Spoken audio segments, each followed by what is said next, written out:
वाले सुरू केलंस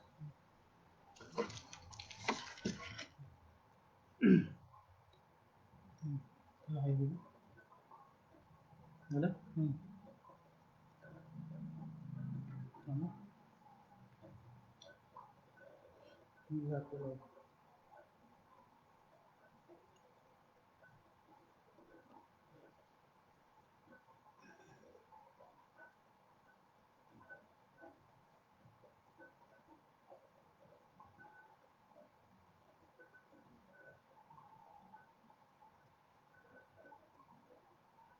सुरू झालं ना.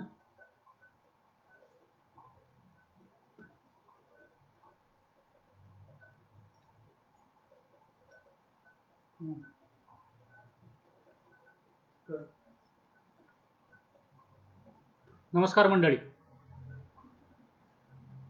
महाड येथील श्रीराम मंदिराच्या वतीनं करण्यात येणाऱ्या श्रावण व्याख्यान मालेचं हे 23वे वर्ष आणि यंदा कोविडमुळे ही व्याख्यानमाला आपल्याला ऑनलाईन घ्यावी लागते. आजचं हे 3रं पुष्प आहे या वर्षीचं आणि हे गुंफण्यासाठी मी मंदारोप चिपळूण आज तुमच्या इथे उपस्थित आहे. या व्याख्यानमालेत माझी विवेकानंद आणि पुले यांची व्याख्यानं यापूर्वी झालेली होती आणि आज थोडासा वेगळा विषय घेऊन मी तुमच्या समोर येतोय. हा विषय आहे महानायक अमिताभ बच्चन. थोडासा वेगळा विषय आहे. वास्तविक पाहता अमिताभ बच्चन हे माझे सर्वात आवडते कलाकार आहेत आणि यांच्याबद्दल जे काही मला वाटलं, जे अभ्यास करताना जाणवलं ते लोकांपर्यंत पोचवावं या भूमिकेतून मी हा विषय निवडला. ही व्याख्यान मला यशस्वी करण्यासाठी महाडच्या सर्व पदाधिकाऱ्यांना मी धन्यवाद देतो. फार मेहनत घेऊन त्यांनी ही व्याख्यानमाला आयोजित केलेली आहे आणि 30 व्याख्यानं आयोजित करणं महिन्याभरात हे काही सोपं काम नाहीये. पुन्हा त्यांच्या सर्व कार्याला मानवंदना मी देऊन माझ्या विषयाकडे वळतो. महानायक अमिताभ बच्चन. आपल्या भारतीय संस्कृतीच्या परंपरेनं जगाला जे काही दिलंय त्याच्यात धर्म हा आपल्या भारतीयांनी दिलेला आहे आणि आपल्या हिंदू धर्माचं वेगळं वैशिष्ट्य म्हणजे आपल्या तत्वज्ञानानं, अद्वैत तत्वज्ञानानं संपूर्ण जगाला जी संमोहित केलेलं आहे ते अद्वैत तत्वज्ञान आणि त्या तत्वज्ञानाला अनुसरून असलेली भारतीय संस्कृती. जवळजवळ 5 ते 6 हजार वर्षाची आपली संस्कृती आहे आणि या संस्कृतीमध्ये कलेलाही तितकंच महत्व दिलंय. 18 विद्या 64 कला म्हटलं जातं. बरं, कला ही आपल्याकडे अशा पद्धतीनं त्या कलेकडे बघितलं जातं की आपल्याकडे वेदांमध्ये म्हटलंय 6 कला या विमुक्त ये. कला हे केवळ मनोरंजनाचं साधन नसून ज्या अद्वैत तत्वज्ञानाच्या अंतर्भूत केलेल्या विषयातनं जी मोक्षाची संकल्पना आहे, मुक्तीची संकल्पना आहे, त्या मुक्तीकडे घेऊन जाण्याचं साधन म्हणजे ही कला आपण मानलेली आहे. स्वामी विवेकानंदांनी म्हटलंय की ह्या सर्व कलांमध्ये संगीत ही अशी कला आहे जी परमेश्वराकडे सगळ्यात लवकर घेऊन जाते. तर असं हे कलेचं आपलं महत्व आहे आणि गेल्या 20व्या शतकामध्ये एक नवीन कला उदयास आली ज्यात अनेक कलांचा सहभाग त्या कलेमध्ये होता. ती कला म्हणजे चित्रपट निर्मिती कला. तंत्रज्ञान आणि आपल्या प्राचीन परंपरा ज्या कला आहेत यांचा हा संयोग ह्या चित्रपट निर्मितीत होतो आणि 1945 पासून आपण साधारण त्याला आपण धरू की या कलेला बहर आला. चित्रपट निर्मिती क्षेत्राला, या व्यवसायाला एक चांगलं स्वरूप आलं आणि चित्रपट हे समाजामध्ये स्वीकारले जाऊ लागले मोठ्या प्रमाणात. हे 1945 साल आपण पकडूया साधारण आणि तिथपासून ते आजपर्यंत जवळजवळ 75 वर्ष होत आली आहेत आणि या 75 वर्षाच्या कालावधीमध्ये अनेक नायक, नायिका, संगीतकार, गीतकार हे आपल्यासमोर प्रस्तुत झाले. साधारण अशोक कुमार यांच्यापासून आपण जर सुरुवात केली, जे सुपरस्टार होते अशोक कुमार, कुंदनलाल सहगल इथपासून ते आजच्या अगदी रणबीर कपूर, रणबीर सिंग इथपर्यंत जरी आपण आलो तरी याच्यामध्ये दिलीप कुमार, देवानंद, राज कपूर, धर्मेंद्र असे अनेक नामवंत कलाकार आहेत आणि ह्यातलं सगळ्यात एक आगळं वेगळं व्यक्तिमत्व म्हणजे अमिताभ बच्चन. या चित्रपटसृष्टीतल्या या सर्व कलाकारांकडं, ज्याला आपण सेलिब्रिटी म्हणतो, यांच्याकडे बघितल्यानंतर आपल्याला त्यांनी मिळवलेला पैसा, ती प्रसिद्धी, त्यांची ती झगमगाट, हे सगळं आपल्या डोळ्यासमोर येतं. पण मला वाटतं की हे सगळं मिळवत असताना त्यांनी सुद्धा प्रचंड कष्टातनं हे मिळवलेलं असतं. एवढं सहज सोपं नाहीये. आपल्याला ती सहजता फक्त दिसते, पण ते मिळवण्यासाठी केलेली, या लोकांनी केलेली धडपड, प्रचंड मेहनत ही आपल्यासमोर येत नाही. आणि पडद्या पाठीमागचे जे कलाकार आहेत, जे प्रत्यक्ष तुमच्या माझ्यासारखीच जी माणसं आहेत, तर त्यांचे त्या वेळेचे जे प्रसंग आहेत, ते प्रसंग सुद्धा मला आज तुमच्यासमोर त्या निमित्तानं मांडायचे आहेत, जे अमिताभ बच्चन यांच्या कारकिर्दीतले आहेत. आज आपल्याला YouTube आणि इतर सगळ्या चॅनलच्या माध्यमातून ह्या सगळ्या गोष्टी कळतातच आहेत. तरी सुद्धा अमिताभ बच्चन यांच्या चरित्राचा, त्यांच्या पडद्या पाठीमागच्या अमिताभ बच्चन यांचा व्यक्तिमत्वाचा विचार मी तुमच्यासमोर मांडणार आहे. 11 ऑक्टोबर 1942 साली अलाहाबादमध्ये अमिताभ बच्चन यांचा जन्म झाला. तुम्हाला सगळ्यांनाच माहिती आहे की त्यांचे वडील हरिवंशराय बच्चन हे मोठे प्रख्यात कवी होते. त्यांचे मधुशाला हा जो काव्यसंग्रह हा प्रसिद्ध पावलेला होता, आणि त्याबरोबर त्यांचे इतरही अनेक काव्यसंग्रह प्रसिद्ध पावले होते. आणि हिंदीतले एक नामवंत कवी म्हणजे हरिवंशराय बच्चन. हरिवंशराय बच्चन यांच्या पत्नी तेजी बच्चन ह्या अमिताभच्या आई, ज्या हरिवंशराय यांच्या दुसऱ्या पत्नी होत्या. पहिल्या पत्नी अकाली गेल्यानंतर हरिवंशराय बच्चन यांनी हे दुसरं लग्न केलं आणि त्यांना 2 मुलं झाली, एक अमिताभ आणि दुसरा अजिताभ. लहानपणापासूनच अमिताभ हे अत्यंत तीव्र कुशाग्र बुद्धीचे होते. पुढे त्यांचं शिक्षण हे नैनितालमधल्या शेरवूड इथल्या शाळेत झालं आणि BSc होण्यासाठी ते पुढचं महाविद्यालयीन शिक्षण घ्यायला ते पुढे आले. त्यांच्या डोक्यामध्ये BSc झाल्यानंतर इंजिनियर व्हायचं स्वप्न होतं. हरिवंशराय बच्चन यांचा संपर्क हा त्या काळातल्या सगळ्या चांगल्या उत्कृष्ट अशा साहित्यिकांच्या संपर्कात ते होते. सुमित्रानंद पंतांपासून ते अनेक चांगले लोक त्यांच्या घरी येत जात असल्यानं या सगळ्या मोठ्या चांगल्या दिग्गज साहित्यिकांचा सहवास अमिताभ बच्चन यांना लाभला. हे करत असताना कॉलेजमध्ये त्यांनी नाटकातही सहभाग घेतलेला होता. दिल्लीमध्ये एकदा त्यांनी शेक्सपियरचं नाटक केलं होतं. त्या नाटकामध्ये अमिताभ बच्चन आणि तेजी बच्चन या दोघांनीही भूमिका केलेल्या होत्या. अभिनयाचं वेळ जसं पहिल्यापासून होतं, पण त्यांना इंजिनियर बनायचं होतं आणि BSc झाल्यानंतर आपण इंजिनियर बनायचं त्यांनी ठरवलं.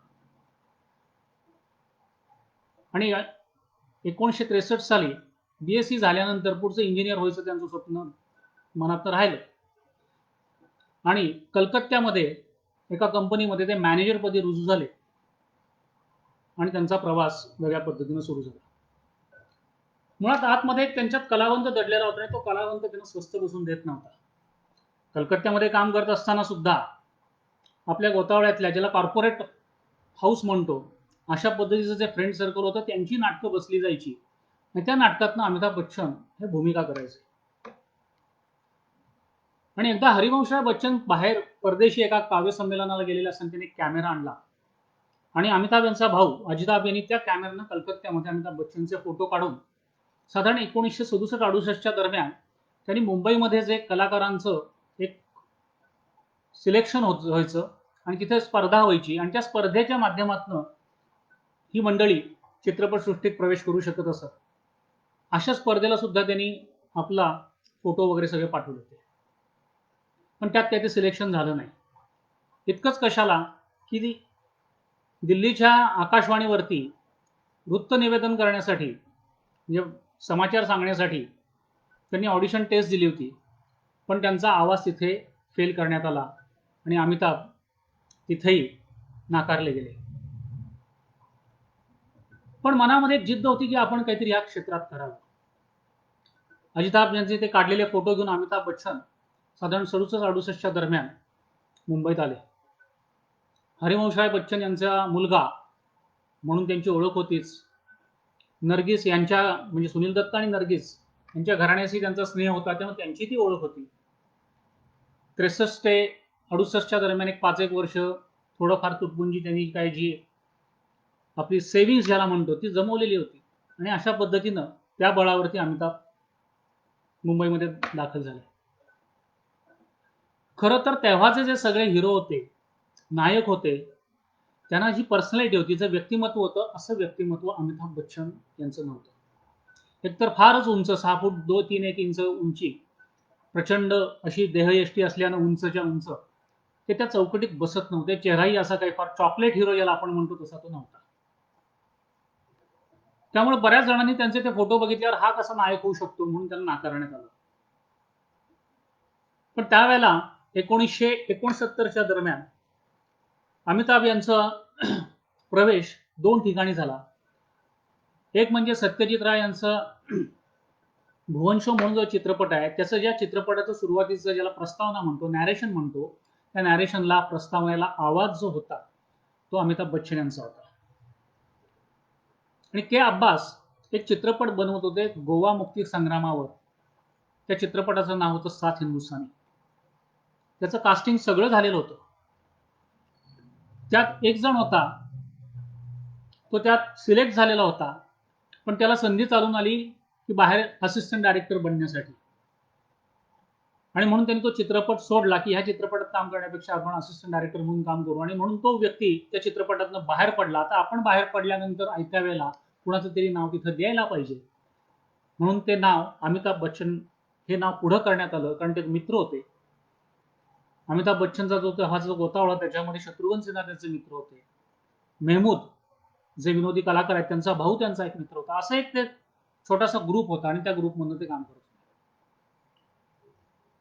आणि अशा पद्धतीनं तो माणूस बाहेर पडला ज्याचं नाव टिनू आनंद. त्या टिनू आनंदनं अमिताभ यांना रिप्लेस केलं आणि अमिताभ यांचा तो पहिला चित्रपट. आणि ह्या चित्रपटामध्ये एक कवी, शायर अशी ती भूमिका मिळाली, आणि या चित्रपटातल्या भूमिकेला अमिताभ बच्चन यांना पहिलं नॅशनल अवॉर्ड मिळालं अभिनयाचं. अर्थात तो चित्रपट काही फार मोठा चालला नव्हता, पण तो शिरकाव करायला, हिंदी चित्रपट सृष्टीत शिरकाव करायला इतकी गोष्ट पुरेशी होती.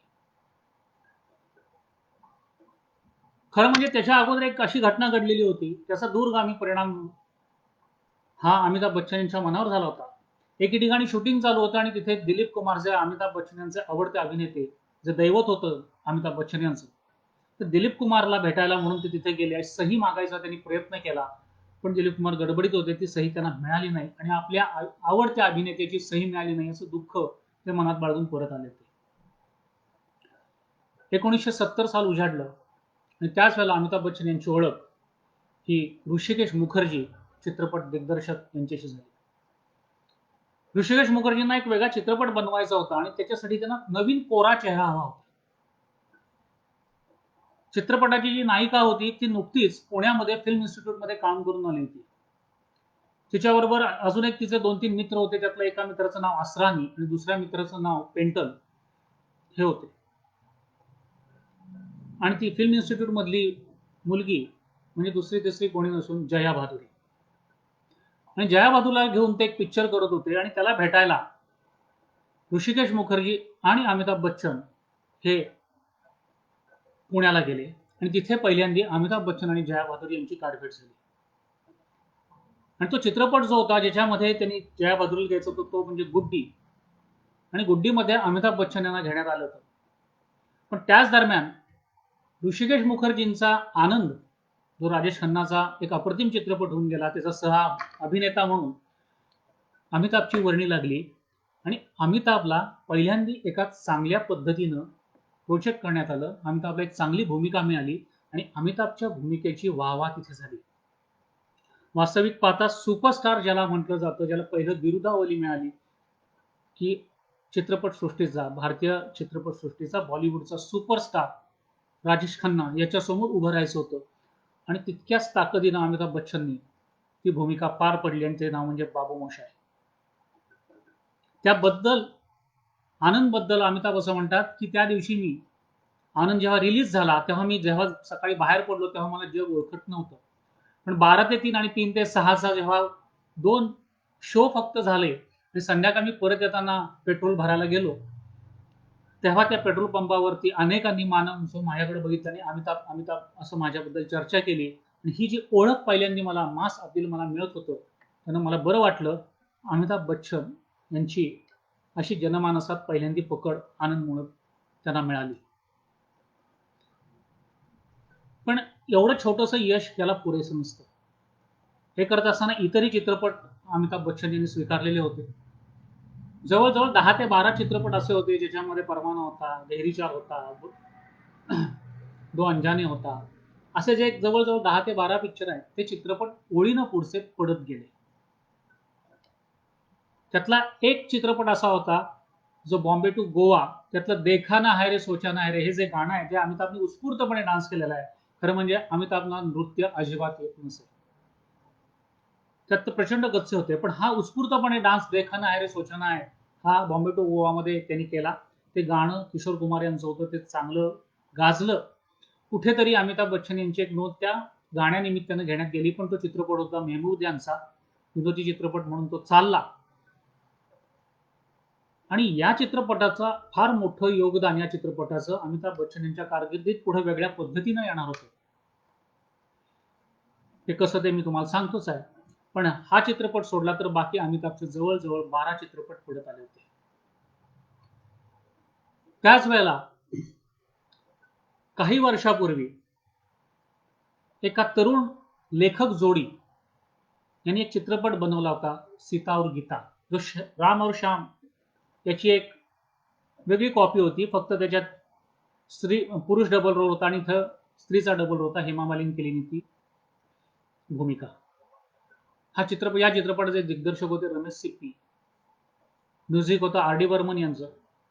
गाणी लिहिली होती आनंद बक्षींनी आणि चित्रपट लिहिला होता तरुण लेखकांनी. उत्तम स्क्रिप्ट लिहिली गेली होती. चित्रपट धोधो चालला, गाणीच गाजली आणि ते लेखक म्हणजे सलीम जावेद. ह्या सलीम जावेद यांना एक चित्रपट करायचा होता. चित्रपटाची स्क्रिप्ट तयार होती. चित्रपटासाठी धर्मेंद्र आणि मुमताज अशी जोडी फिक्स झाली होती, पण धर्मेंद्र यांना वेळ नव्हता म्हणून त्यांनी तो चित्रपट सोडायचं ठरवलं. राजकुमार यांना विचारण्यात आलं, राजकुमार यांनी तो चित्रपट सोडला. त्याच्यानंतर देवानंद यांना ऐकवल्यावरती कथा ऐकवल्यावर देवानंद तयार झाले. पण हरे राम हरे कृष्ण मध्ये मुमताज त्यांची हिरोईन होती, त्यामुळे काही प्रश्नच नव्हता.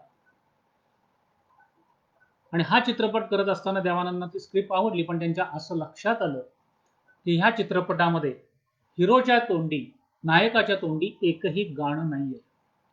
आणि देवानंद म्हणजे तुम्हाला सगळ्यांना माहिती आहे की उत्तम रोमॅन्टिक गाणं गाणारा, प्रत्येक फ्रेम मध्ये आपण कसे असलो पाहिजे यासाठी अट्टहास असलेला हा नायक. आणि त्यांनी सलीम जावेद यांना सांगितलं की ह्याच्यात गाणी घाला, मी चित्रपट करायला तयार आहे. सलीम जावेद यांनी सांगितलं यातला स्वल्पविराम सुद्धा हलणार नाही. गाणी तर सोडूनच द्या, स्क्रिप्ट मध्ये चेंज जर सोडून द्या, यातला मी स्वल्पविराम सुद्धा हलवणार नाही. चित्रपट करणार असतात तर या स्क्रिप्टवर चित्रपट होईल. आतापर्यंत जे सगळे रोमॅन्टिक चित्रपट येत होते, एक साचेबद्ध चित्रपट येत होते, त्याच्यापेक्षा ही कथा काहीतरी वेगळी होती.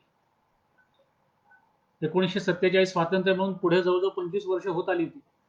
पण ज्या पद्धतीनं समाजामध्ये आमूलाग्र बदल होणे अपेक्षित होतं, सर्वसामान्य लोकांच्या नव्या स्वातंत्र्याकडनं ज्या अपेक्षा होत्या त्या अपेक्षांची पूर्तता होत नव्हती.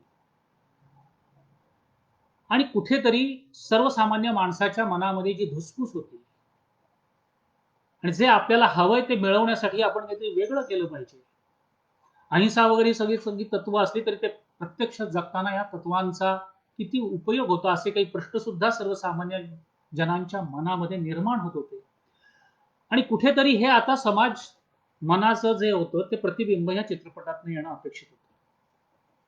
वास्तविक पाहता साहित्य आणि चित्रपट निर्मिती किंवा कला यांचा परस्पर पूरक संबंध असतो, ज्याला रेसिप्रोकल प्रोसेसिंग म्हणतात.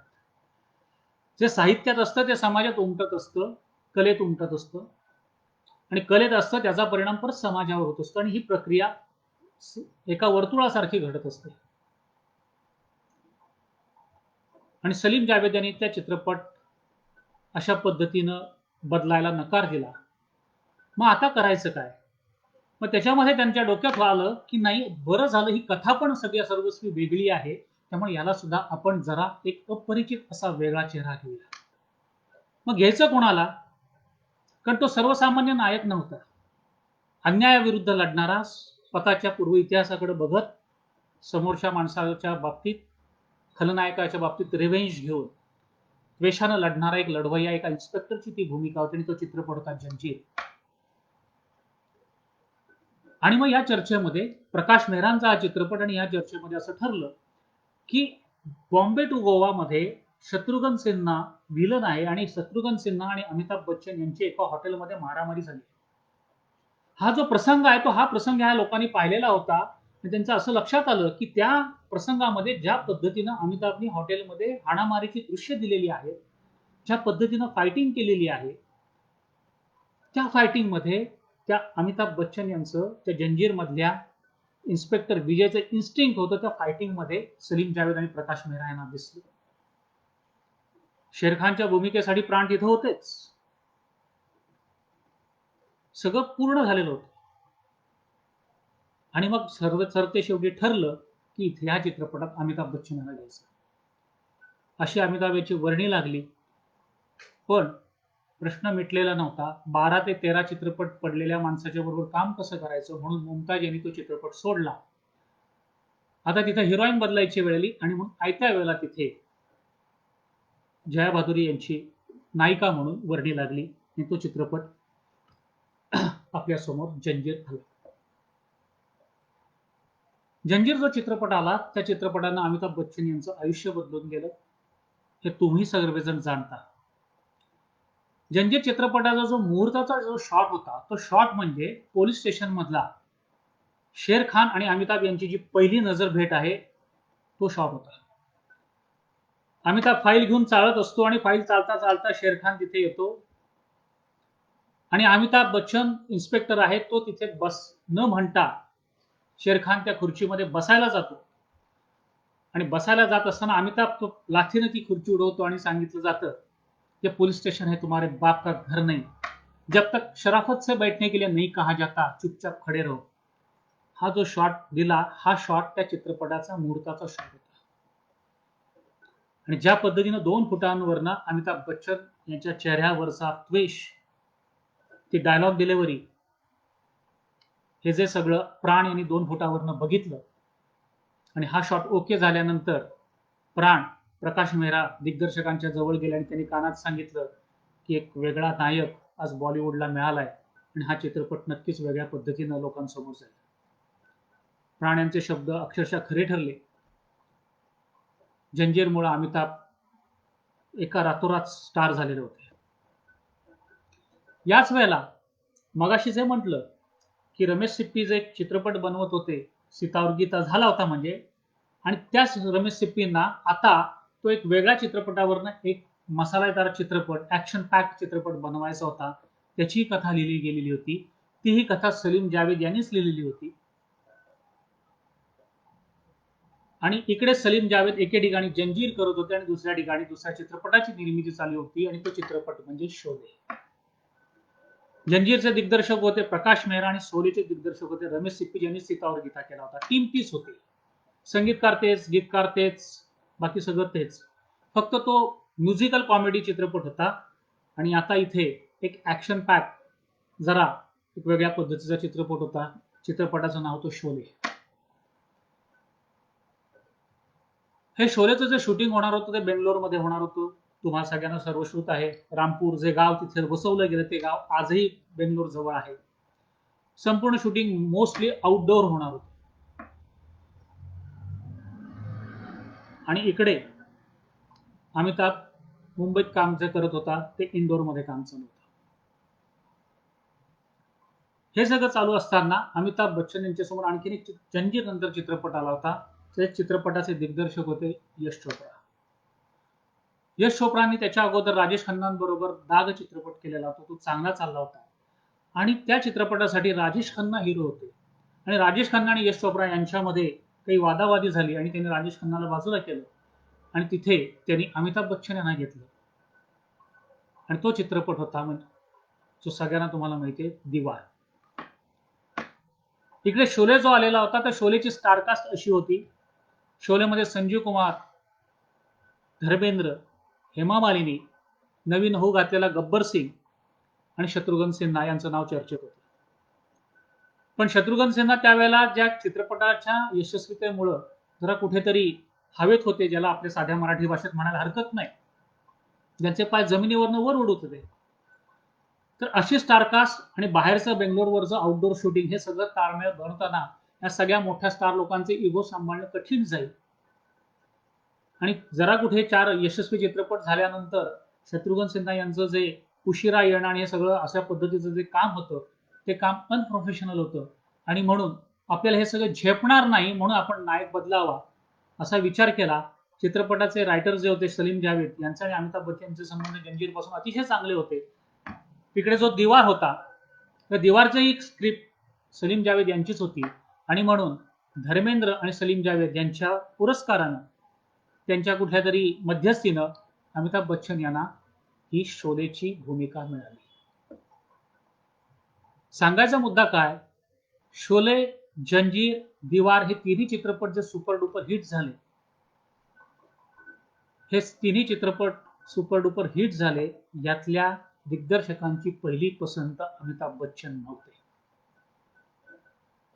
वास्तविक पाहता जंजीर जेव्हा चित्रपट अमिताभ बच्चन यांच्या समोर आला त्याच वेळेला पुन्हा एकदा कलकत्त्याला आपण जावं आणि पुन्हा एकदा आपण आपली मॅनेजरशिप किंवा कुठली तरी नोकरी करावी ह्या विचारानं त्यांच्या हातात अपॉइंटमेंट लेटर आलेलं होतं. आणि ते अपॉइंटमेंट लेटर समोर असताना जया बहादुरींनी गळ घातली की नाही, की हा जो चित्रपट आहे जंजीर आहे, हा एवढा चित्रपट कर. 12 चित्रपट पडले का आणि 13 चित्रपट पडले काय फार फरक पडणार नाहीये, पण कसं तरी करून एक 5-6 महिने पुढे जा आणि हा चित्रपट कर आणि मग तू जा, मी ह्याच्यानंतर तुला थांबवत नाही, म्हणून जया बहादुरींनी अमिताभ बच्चन यांना थांबवलेलं होतं.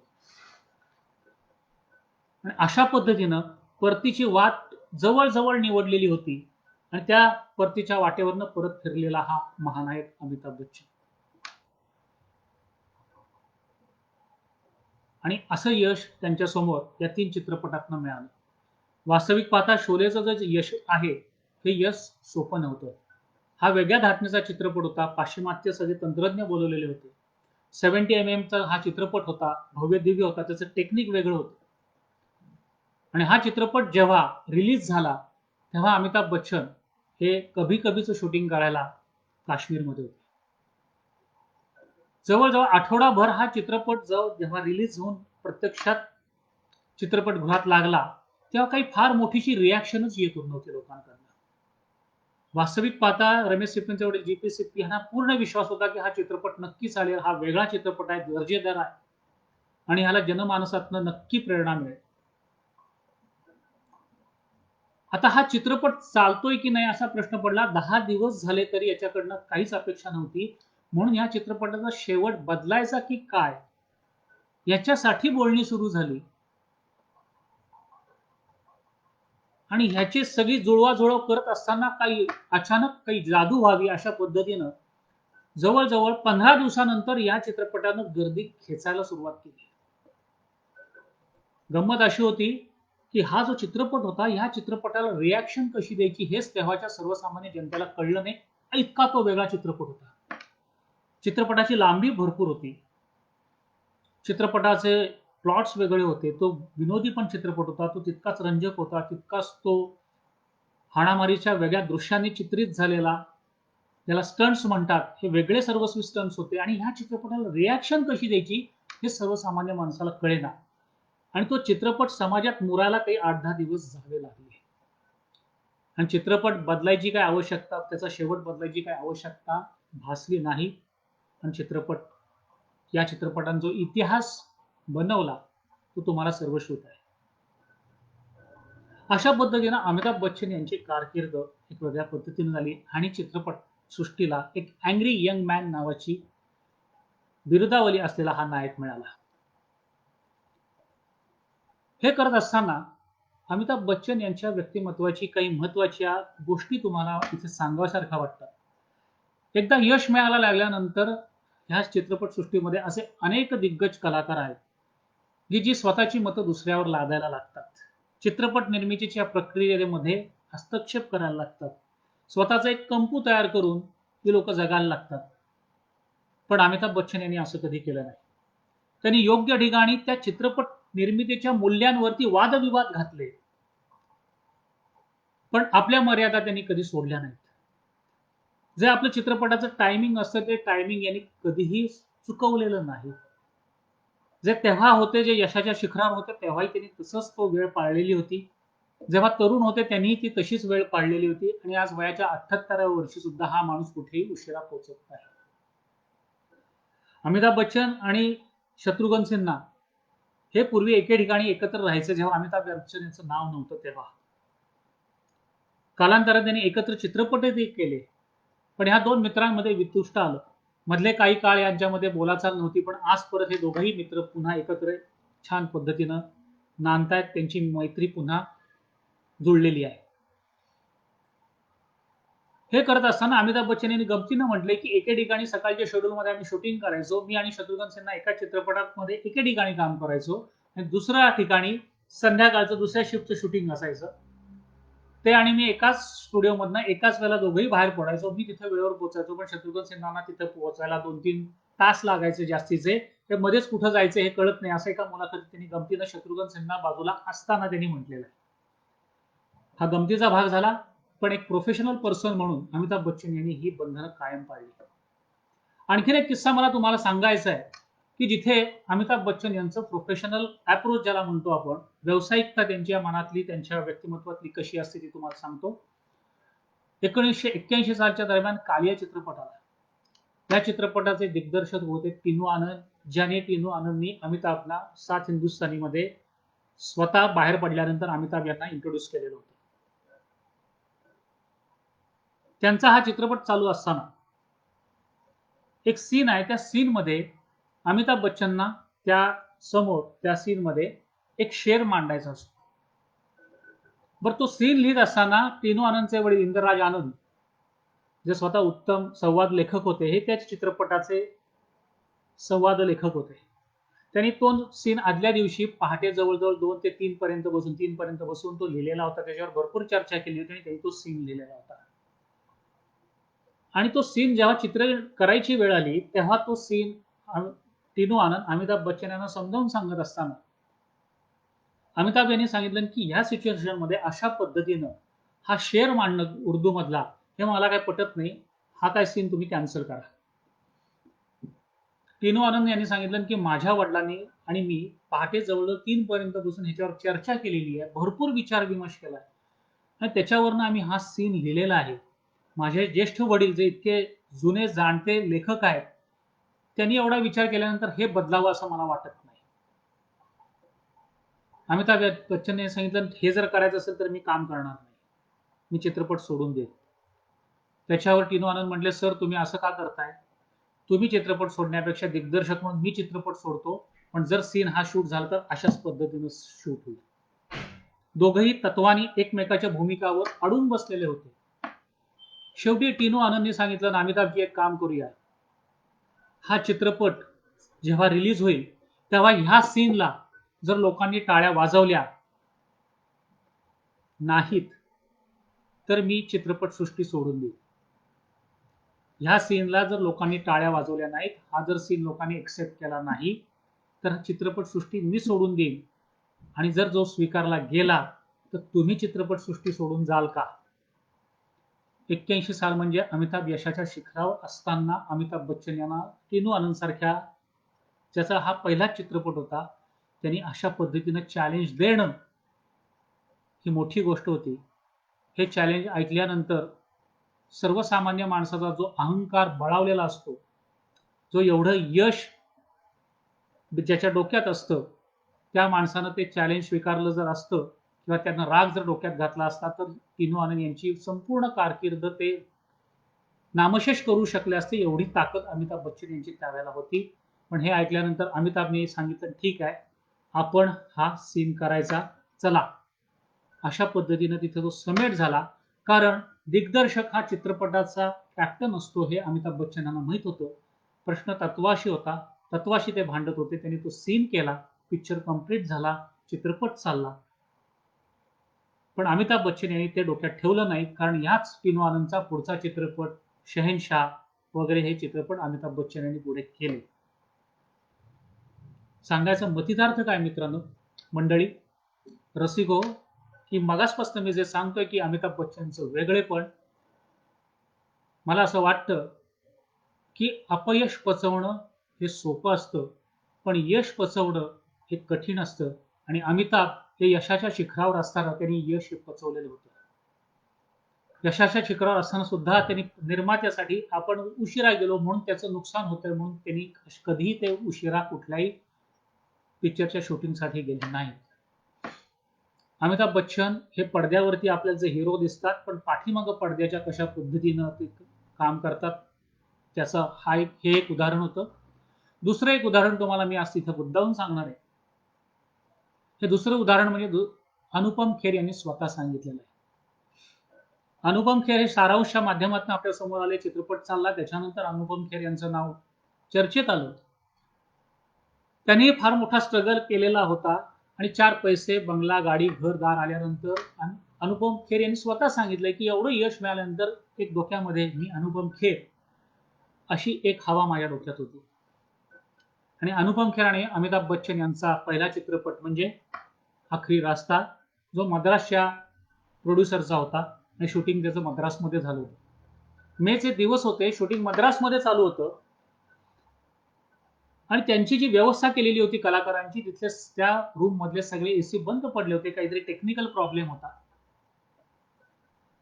सेट वरती 9 वाजता सीन लागलेला होता आणि अनुपम खेर वेळेत 10 वाजता आले. कारण सर्वसामान्य बॉलिवूडच्या रीतीप्रमाणे 9चं शूटिंग आणि 10 वाजता पोहोचणं म्हणजे वेळेत पोहोचण्यासारखंच होतं. अनुपम खेर गेल्यानंतर त्यांच्या लक्षात आलं की त्यांच्या त्या एसी मध्ये खोलीतले एसी सगळे बंद पडलेले आहेत. त्यांनी लगेच तक्रार केली, आवेशात सांगितलं की तुम्ही प्रोफेशनल लोक असता, हे काय चाललंय? आमच्या कलाकारांची तुम्हाला साधी किंमत ठेवता येत नाही. आमच्या इथे एवढं उकाडा आहे, मेचे दिवस आहेत, मद्रास मधला उकाडा वगैरे वगैरे, किती घाण येते वगैरे सगळं झालं. आणि आपला अनुपम खेर एक सेलिब्रिटी म्हणून आपला एक वर्चस्व तिने तिथे गाजवायचा प्रयत्न केला. ठीक आहे म्हटले, आता मला सीन सांगा, कुणाबरोबर सीन आहे? तर त्याने सांगितलं ना, आजचा तुमचा सीन आणि अमिताभ बच्चन यांच्या बरोबर. ठीक आहे, ते आले की मला कळवा. ते म्हटले, sir Amitabh Bachchan is already here. कुठे आहेत ते?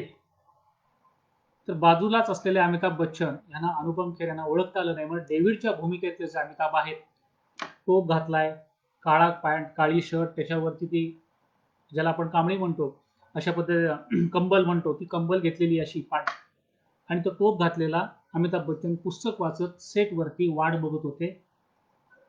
आणि हा धक्का अनुपम खेर यांना होता. आता अमिताभ बच्चन आणि अनुपम खेर यांची पहिलीच ओळख होती, पहिलीच भेट होती आणि तो पहिलाच सीन होता.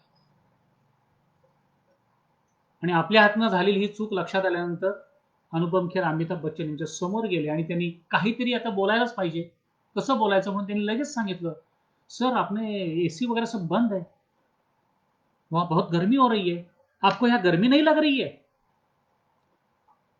असं म्हटल्यानंतर हातात पुस्तक घेऊन वाचत बसलेले अमिताभ शांतपणे म्हणाले, अनुपम जी, एक बात बताता हूं, अगर आप गर्मी के बारे में सोचोगे तो आपको गर्मी लगेगी, और अगर आप गर्मी के बारे में नहीं सोचोगे तो आपको गर्मी नहीं लगेगी. चलो सीन करते हैं. हे उत्तर अमिताभ बच्चन यांनी दिलं. वास्तविक पाहता एवढं यश मिळून सुद्धा हा माणूस जमिनीवर होता आणि हे शब्द ऐकल्यानंतर अनुपम खेर यांनी म्हटलेलं आहे की अमिताभ बच्चन यांचं सगळं यश, त्यांची प्रतिभा, त्यांची ऍक्टिंग हे सगळं बाजूला ठेवा, पण एक माणूस म्हणून हा माणूस एवढ्या उंचीवर गेल्यानंतर सुद्धा किती जमिनीवर होता याच्यासाठी अमिताभ बच्चन यांना मी सलाम करतो, त्यांच्यासमोर नतमस्तक होतो. आणि ही सगळ्यात महत्वाची आणि कठीण गोष्ट आहे.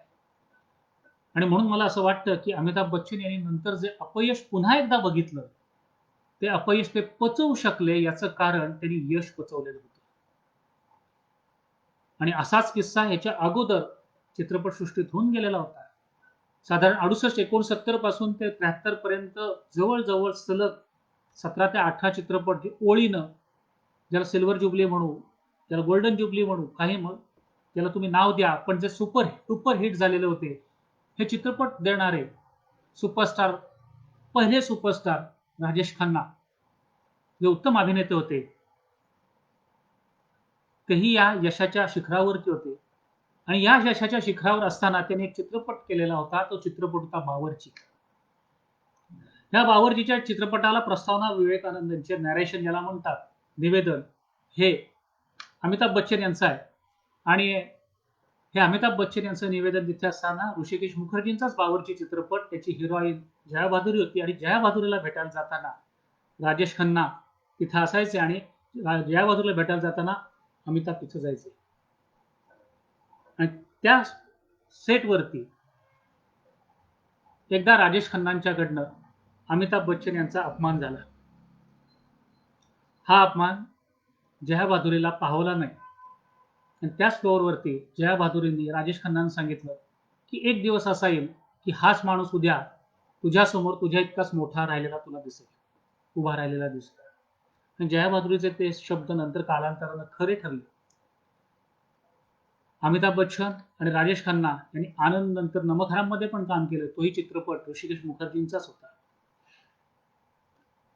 अमिताभची भूमिका जरी सहाय्यक अभिनेत्याची असली तरी ती दुय्यम नक्कीच नव्हती.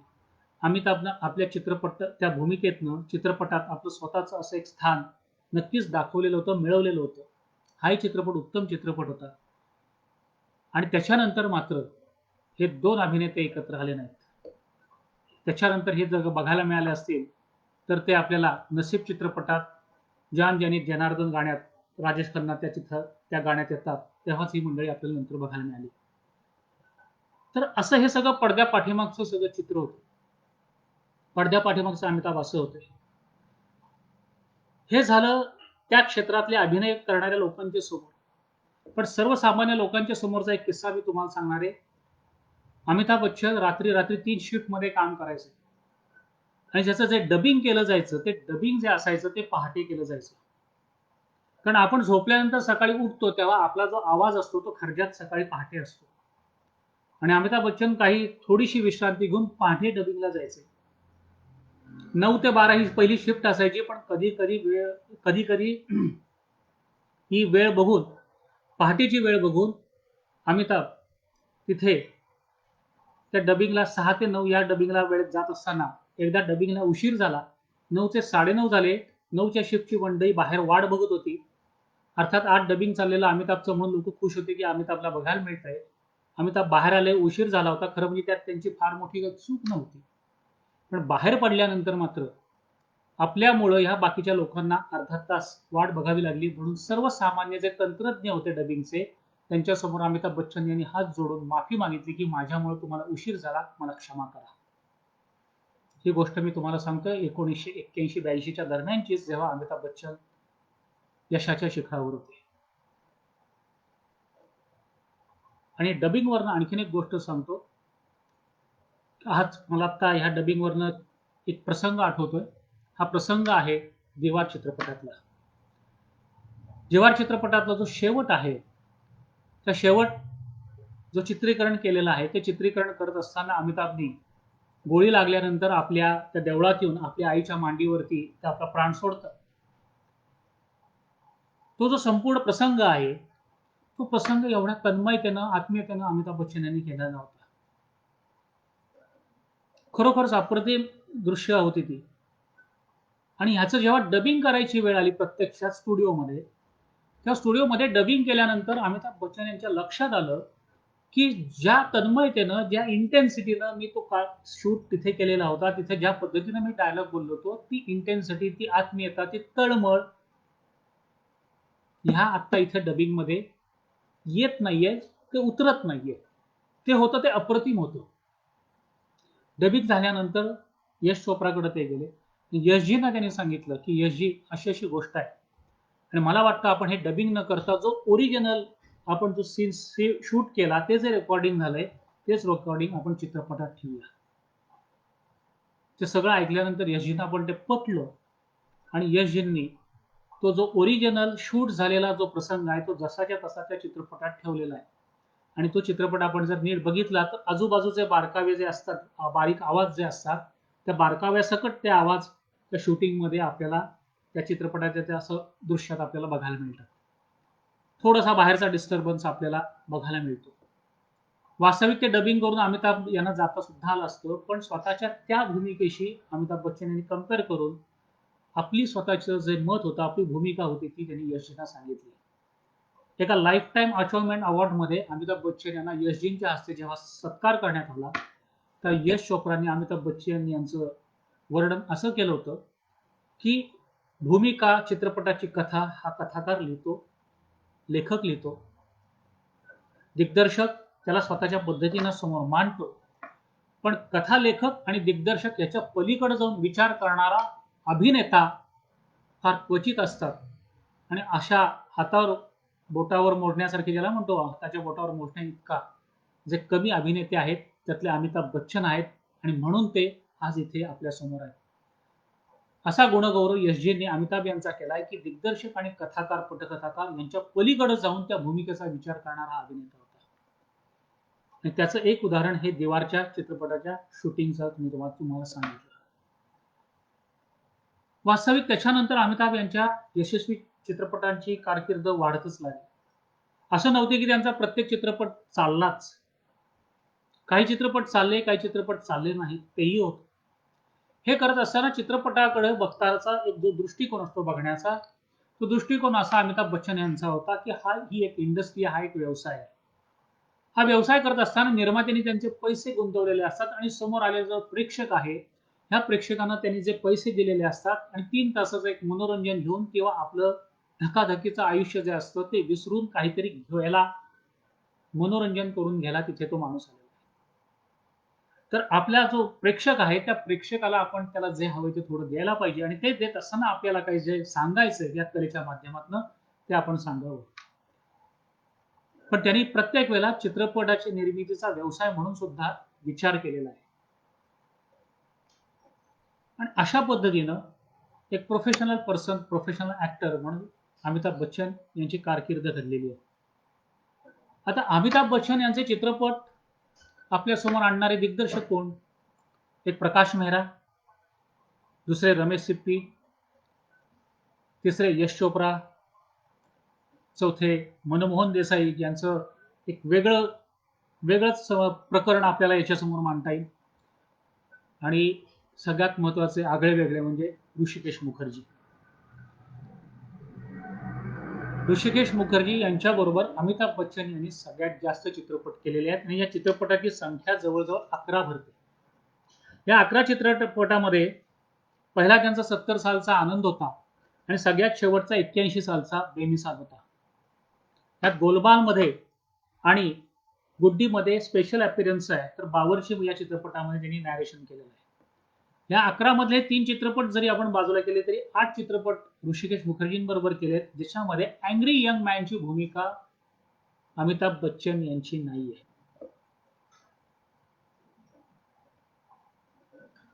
फार वेगळ्या भूमिका त्यांनी या माध्यमातून मांडलेल्या आहेत. आणि इथे या चित्रपटातून अमिताभ यांच्या अभिनेत्याचा कस लागलेला आपल्याला दिसतो. हे चित्रपट कुठले होते? तर आनंद होता, अभिमान होता, नमक हराम, चुपके चुपके, मिली, आलाप, जुर्माना आणि बेमिसाल. बेमिसाल 81 सालचा चित्रपट आहे. हा जो प्रवास ऋषिकेश मुखर्जींबरोबर होता, हा प्रवास एका वेगळ्या धाटणीच्या चित्रपटांचा होता. प्रकाश मेहरांचे चित्रपट जर आपण बघितले तर 73 सालचा जंजीर होता, त्याच्यानंतर हेराफेरी, मुकद्दर का सिकंदर, लावारिस, नमक हलाल, शराबी आणि जादूगार. हा 73 सालापासूनचा जो प्रवास आहे तो 89 सालापर्यंत प्रकाश मेहरान यांच्याबरोबर होता. मनमोहन देसाईंबरोबर त्यांनी जवळजवळ 8 चित्रपट केलेले आहेत. पहिला चित्रपट होता अमर अकबर अँथोनी. अमर अकबर अँथोनी मधला अँथोनीची जी मुंबई स्टाईलचा जो ख्रिश्चन तरुण आहे, गल्लीमध्ये राहणारा, झोपडपट्टीचा दादा असलेला, ही भूमिका एक आगळी वेगळी भूमिका अमिताभ बच्चन यांनी केली. मनमोहन देसाईंना सर्वसामान्य माणसाची नस समजलेली होती आणि एक मसालेदार चित्रपट बनवण्यात ते वाकबगार होते. हा जो अमर अकबर अँथोनी चित्रपट आहे, हा त्यांना एका सत्य घटनेवरनं सुचलेला होता. त्यात त्यांनी थोडंसं मॉडिफिकेशन केलं, त्याच्यात बदल केले. पेपरमध्ये बातमी आली होती की नवरा बायकोचं भांडण झालं आणि ते झाल्यानंतर नवरा बाहेर पडला आणि त्यांना आपली तिन्ही मुलं 3 ठिकाणी सोडली आणि तो निघून गेला. अशा पद्धतीची जी घटना घडलेली होती. त्याच्यानंतर या घटनेवरती मग पुढे काय झालं असेल त्या 3 मुलांचं आणि हे परत 3 एकत्र कसे येऊ शकतात ह्याच्यावरती विचार करून ही पटकथा लिहिली गेली. वास्तविक तर्क सुसंगत, बुद्धी प्रामाण्यवाद वगैरे हे सगळे ज्या चौकटी आहेत त्या चौकटी मोडणारे हे दिग्दर्शक होते. जेव्हा या चित्रपटामध्ये शूटिंग करत असताना लक्षात येतं की निरुपा राय आजारी आहेत आणि त्यांना रक्त द्यायची वेळ येते, तेव्हा या 3 ज्या अमर अकबर अँथोनी, जे ऋषी कपूर, विनोद खन्ना आणि अमिताभ बच्चन यांच्या हातातनं ते रक्त जातं, ते एका बाटलीत उतरतं आणि त्या एका बाटलीतनं ते निरुपा रायला देण्यात येतं. हे जेव्हा शूटिंग करायची वेळ आली तेव्हा अमिताभ म्हटलं, अरे डॉक्टर की पेशा आणि ह्याच्यामध्ये ह्या सगळ्याला छेद देणारे कुठलं तुमचं टेक्निक आहे. त्याच्यावर त्याने आक्षेप घेतला. तेव्हा मंजीने सांगितलं, अरे असं करू नकोस, आपल्या लोकांना हेच आवडतं, बघ तू. हे जेव्हा चित्रपटामध्ये तुम्हाला बघायला मिळेल, लोक ह्याला डोक्यावर घेतील आणि वस्तुस्थिती तसंच होती की आपल्या सर्वसामान्य जनतेनं हा सीन डोक्यावर घेतलेला होता आणि सर्वसामान्य लोकांच्या मनाला स्पर्श करणारा हा दिग्दर्शक होता. आणि हे सगळे चित्रपट मनमोहन देसाईंच्या अशाच पद्धतीचे होते. त्यात अमर अकबर अँथोनी, त्याच्यानंतर 77 सालचा परवरिश, 79 सालचा सुहाग, 80 सालचा नसीब, 81 सालचा देशप्रेमी, 83 सालचा कुली, 85 सालचा मर्द आणि 86 सालचा गंगा जमुना सरस्वती. त्यातला त्यांचा गंगा जमुना सरस्वती हा चित्रपट पडला, सपशेल आपटला. शेवटच्या टप्प्यातला मनमोहन देसाईंबरोबरचा चित्रपट. प्रकाश मेहरांबरोबरचा 89 सालचा चित्रपट जादूगार हाही पडला. टिनू आनंद यांचा शहेनशाह थोडाफार चालला, त्याच्यानंतरचा मेजर साहेब हा फार काही काम करू शकला नाही. रमेश सिप्पीन बरोबर त्यांनी केलेले शोले, शक्ती, शान आणि अकेला हा शेवटच्या टप्प्यात होता, तोही चित्रपट पडला. त्यामुळे ह्या सगळ्या लोकांच्या बरोबर अमिताभ बच्चन यांनी केलेले शेवटचे जे चित्रपट आहेत हे चित्रपट पडत गेले आणि अमिताभ बच्चन पुन्हा एकदा आपल्या उत्तर आयुष्यामध्ये अपयशाच्या गर्तेत निघाले. हे अपयश त्यांना त्याच्या अगोदर पुन्हा एकदा भोगायला लागलं होतं, ते म्हणजे राजकारणात. इंदिरा गांधी यांच्या हत्येनंतर अमिताभ बच्चन राजीव गांधीचे त्यांचे जवळचे मित्र होते. राजीव गांधी, संजय गांधी आणि हे संपूर्णच इंदिरा गांधींचा परिवार आणि हरिवंशराय बच्चन यांचे अत्यंत जवळचे संबंध होते. नेहरूंचे आणि हरिवंशराय बच्चन यांचेही तेव्हापासूनचे संबंध असल्यानं हे संपूर्ण घराणं एकत्रितरित्या राहत होतं, सुखदुःखात एकमेकाच्या ते सहभाग घेत होते. अशा वेळेला इंदिरा गांधी यांच्या हत्येनंतर राजीव गांधींना पाठीशी उभं राहायला अमिताभ बच्चन हे अलाहाबादमधनं लोकसभेची निवडणूक लढवायला उभे राहिले. बहुगणा यांच्या विरुद्ध ते मोठ्या मताने निवडून पण आले, पण अत्यंत प्रोफेशनल, स्पष्टपणे बोलणारा, जे चांगलं आहे ते चांगलं मान्य करणारा आणि जे वाईट आहे ते वाईट म्हणणारा हा सरळ धोपट माणूस राजकारणात तग धरू शकला नाही. कारण राजकारणात असलेलं जे एक वेगळी मानसिकता लागते, खऱ्याचं खोटं आणि खोट्याचं खरं करण्याची जी मनाची ताकद लागते, असं कुठलंही स्वतःचं व्यक्तिमत्व अमिताभ बच्चन यांचं नव्हतं आणि त्या क्षेत्रामध्ये ते फार काळ रमवू शकले नाहीत. वास्तविक पाहता काही अनेक चांगल्या गोष्टी ते करायला गेले आणि त्या करत असताना जे स्पष्टपणे त्यांनी जे काही आपले मतं मांडली, ती मतं त्यांच्याच पक्षातल्या लोकांना सुद्धा काही कधी पटली नाही. बोफर्सच्या प्रकरणातनं अमिताभ नाव गुंफलं गेलं आणि शेवटी हे आपलं काम नव्हे असं म्हणून अमिताभ यांनी राजीनामा दिला आणि पुन्हा ते चित्रपटसृष्टीत परत आले. ते फार चुकीचं पाऊल ते मान्य करतात की जे माझं क्षेत्र नव्हतं त्या क्षेत्रात मी जायचा प्रयत्न केला. पुढे त्यांनी अमिताभ बच्चन कॉर्पोरेशन लिमिटेड नावाची संस्था उभी केली. ही चित्रपट निर्मिती करत होती. वेगळे इव्हेंट्स मॅनेजमेंट करायचं त्यांनी ठरवलेलं होतं आणि एका जागतिक महिला सौंदर्य स्पर्धेचं त्यांनी प्रायोजकत्व घेतलं. तो इव्हेंट चालवायला घेतला आणि त्याच्यातही मोठं अपयश त्यांना पदरात पडलं. फार मोठं अपयश होतं. हे करत असताना बँकेकडनं घेतलेली कर्ज होती, ही कर्ज हळूहळू त्यांना फेडायच्या पलीकडे जायला लागलेली होती आणि असं करत असताना अमिताभ बच्चन हे अपयशाच्या गर्तेत पुन्हा एकदा आलेले होते. बँकेच्या नोटीस आलेल्या होत्या, जप्तीची कारवाई आलेली होती आणि अशा वेळेला आपलं संपूर्ण वैभव जे उभं केलेलं होतं ते वैभव पुन्हा एकदा त्यांना सोडून गेलेलं होतं, ते ऐश्वर्य त्यांना सोडून गेलेलं होतं आणि अमिताभ यांच्यासमोर मोठा प्रश्न होता की आता आपण काय करायचं.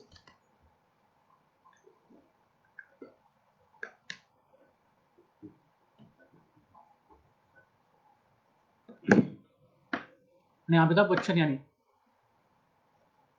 त्यावेळेला असं ठरवलं की आतापर्यंत जे काही मी कमवलेलं आहे ते मी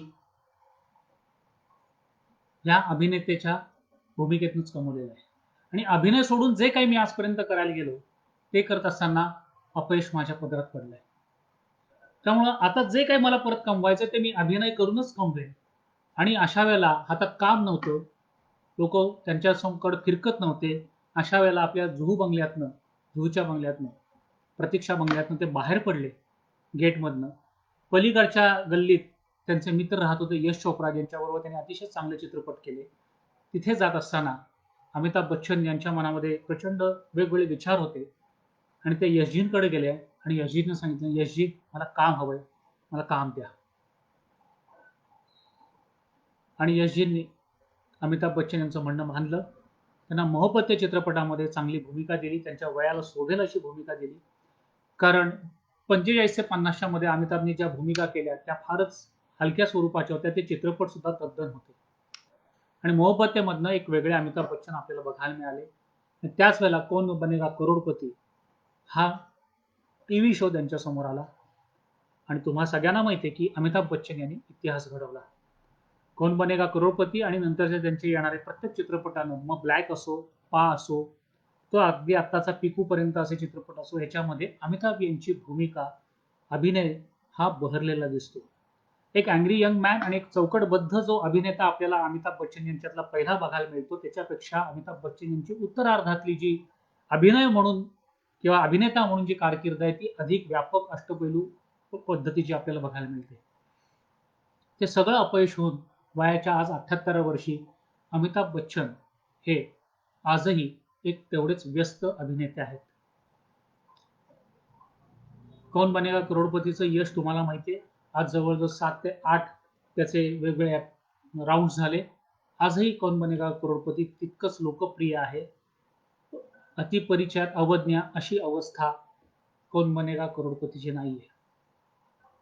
हे करत असताना अमिताभ बच्चन यांचा पुनर्जन्म झालाय हे तुम्हालाही माहिती आहे. कुलीच्या सेटवर जो त्यांना धक्का बसला पोटामध्ये त्या फायटिंगच्या वेळेला, ती जी इजा झाली ती इजा फार मोठी होती आणि त्यातला गमतीशीर प्रसंग सांगून म्हटलं तर गमतीशीर आहे पण तो फारच गंभीर होता. गोष्ट अशी होती की मनमोहन देसाईंचे 1978 सालपासूनचे चित्रपट होते. हे चित्रपट कंटिन्यू चालू असताना त्यांच्या यंत्रणेतले, त्यांच्या टीम मधले तंत्रज्ञ वगैरे सगळे होते ते घरापासून लांब होते आणि कुलीचं शूटिंग हे बेंगलोरमध्ये चालू होतं आणि सगळी माणसं आपल्या घरापासून दूर असल्यानं त्यांच्या टीम मधली कंटाळलेली होती आणि त्यांनी अमिताभ बच्चन यांना सांगितलं की काहीतरी दिवस, काहीतरी कारण काढून तुम्ही एक 8-10 दिवस सुट्टी घ्या. आम्ही मुंबईत जातो, आमच्या घरात जातो, आमच्या मुलाबाळांबरोबर, बायकोबरोबर थोडे दिवस राहतो आणि मग आपण शूटिंग करून घ्या. तुम्ही सुट्टी घेतली तर आम्हाला सुट्टी मिळेल, काहीतरी करा. असं या सगळ्या लोकांनी अमिताभ बच्चन यांना सांगितलं आणि त्याच वेळेला ते शूटिंग चालू होतं. त्या शूटिंगच्या मारामारीमध्ये ऋषी कपूर सुद्धा त्याच्यात त्या फायटिंग मध्ये आहेत. ऋषी कपूर यांची एक फाईट सीन असा होता की ते वरती आहेत, खाली खोके ठेवलेले होते, त्या खोक्यावर त्याला उडी मारायची होती. मनमोहन देसाईंनी त्यांना सांगितलेलं, डायरेक्टरने एक सांगितलं की तुला उडी मारायची आणि असिस्टंट डायरेक्टरनी कानात देऊन सांगितलं की तुला झेप मारायची. एक जण म्हणतो उडी मार आणि एक जण सांगतो तू अशी खाली डाईव्ह मार.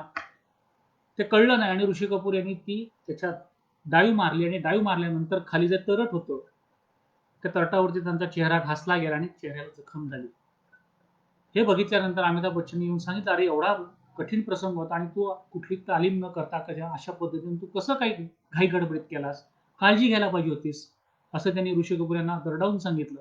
आणि पुढचा सीन यांचा होता आणि तो सीन आपण जो कुलीमध्ये बघतो तिथे त्यांना पुनीत सरचा ठोसा आणि त्या ह्याच्यामध्ये कोण म्हणतं की त्यांच्या तो टेबलाची कडा लागली, तो अपघात झाला. तो अपघात झाला त्यावेळेला त्यांना जो ठोसा लागला त्याच्यानंतर तो सीन कंप्लीट झाला, तो तुटला नाही. त्यांनी तो सीन कंप्लीट पूर्णपणे केला. प्रचंड वेदना होत होत्या आणि ते झाल्यानंतर सगळ्यांनी टाळ्या वाजवल्या. उत्तम सीन झाला, पण लोकांना माहित नव्हतं की अमिताभ बच्चन यांना जखम झाली आहे. अमिताभ बाहेर गेले खोलीच्या. बाहेर लॉन होतं, त्या लॉनवरती जाऊन पडले. हे ऋषी कपूर यांच्या लक्षात आल्यानंतर ऋषी कपूरनी जाऊन विचारलं काय झालं, तेव्हा अमिताभने सांगितलं वस्तुस्थिती काय, की मला पोटात फार मोठी हे झाली आणि फार मोठं माझं प्रमाणात वेदना होत आहेत आणि मोठी जखम मला झालेली आहे. आणि तिथे जी त्यांची ती तळमळ, त्यांच्या पाठीमागच्या वेदना दिसत होत्या. इकडच्या ह्या तंत्रज्ञानाला वाटलं की अमिताभ बच्चन आपल्याला सुट्टी होण्यासाठी हे नाटक बाहेर करतायत की काय.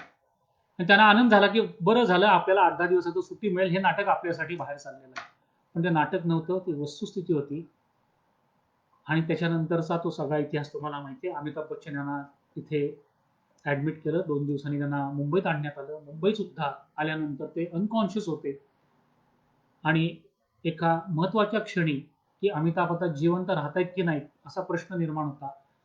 बेशुद्ध अवस्थेमध्ये अमिताभ बच्चन यांचा पायाचा अंगठा हललेला जया बहादुरींनी बघितला आणि त्यांनी डॉक्टरांनी सांगितलं नाही, देअर आर स्टील होप्स. त्यावेळेला अमिताभ बच्चन यांना 30-40 इंजेक्शन एकावर देण्यात आली. राजीव गांधी तेव्हा बाहेर होते परदेश दौऱ्यात, तो अर्धवट टाकून ते भेटायला आले. इंदिरा गांधी भेटायला आले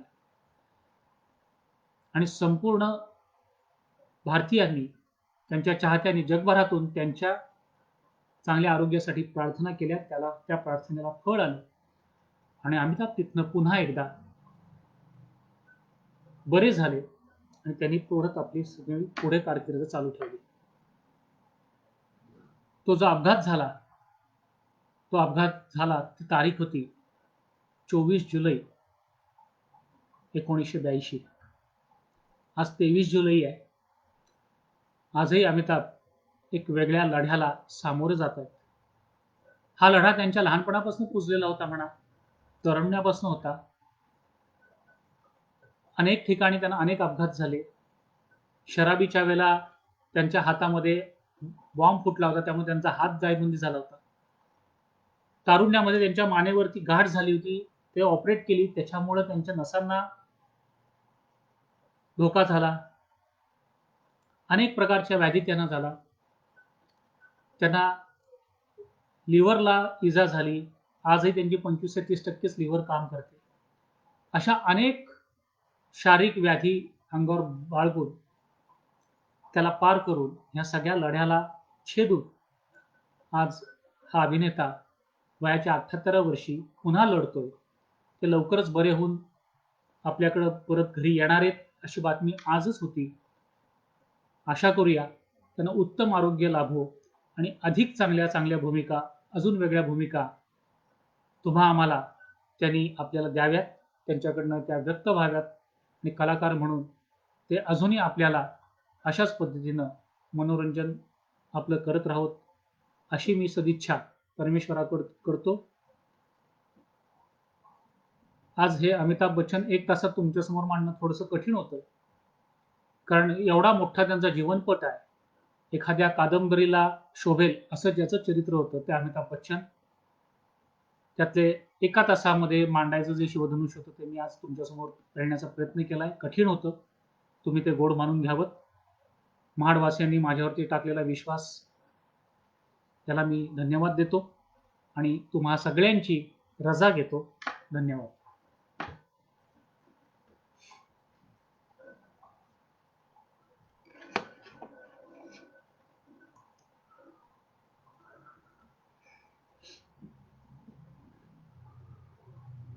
झालं बरोबर.